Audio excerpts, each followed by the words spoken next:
if you're looking to strengthen your bones, as you should, then these are the things that you should follow. One, make sure you supplement correctly. Everyone's taking calcium in high doses of calcium. Be careful. You can't indiscriminately take calcium. While calcium is imperative to take, make sure you're taking it with the correct cocktail of other supplements, because you need the calcium to absorb correctly, and it'll get absorbed and go to your bones, not to the blood vessels of your heart, as I keep saying. So make sure you take it with magnesium, you take it with vitamin K2, and unless of course you're in a high risk, if you already have a fracture or you're a pregnant woman or an elderly person, then it might be warranted that you take long-term use of calcium in any case.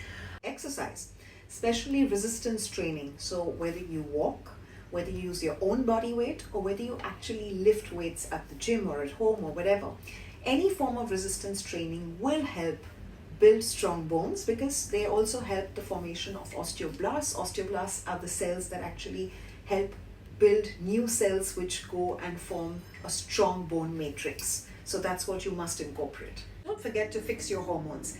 If you're a man and you've got low testosterone, and if you're a woman, especially perimenopausal, menopausal, and your estrogen levels are low, this can push you towards being osteoporotic.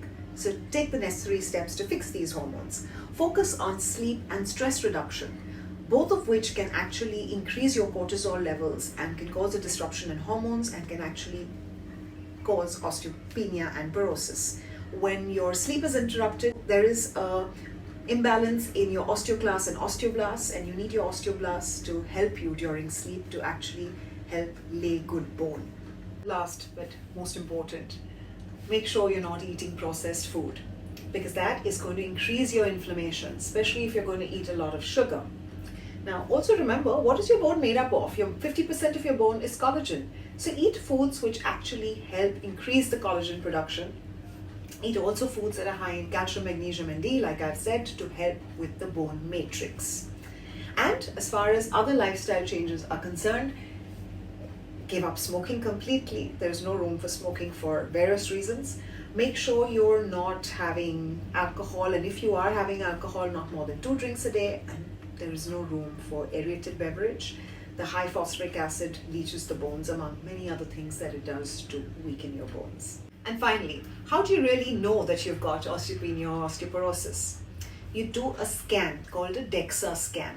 Now, within the DEXA scan, of course, you take it to your doctor to interpret it, and we look at the T-score, and that tells us whether you have normal bone, whether you have osteopenia or osteoporosis, and then we medicate you accordingly.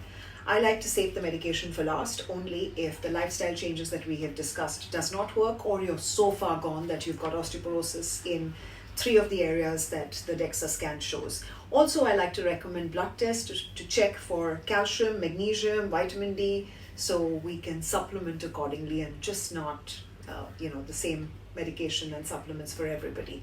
So it's very personalized, but it is doable. And you know what? I know a lot of scientific literature says that osteoporosis and penia very often is not reversible, but we see it getting reversed at the clinic very often. So don't be demoralized. Do what it takes and get your strong bones, which means you're living a full, healthy, long life. Stay well.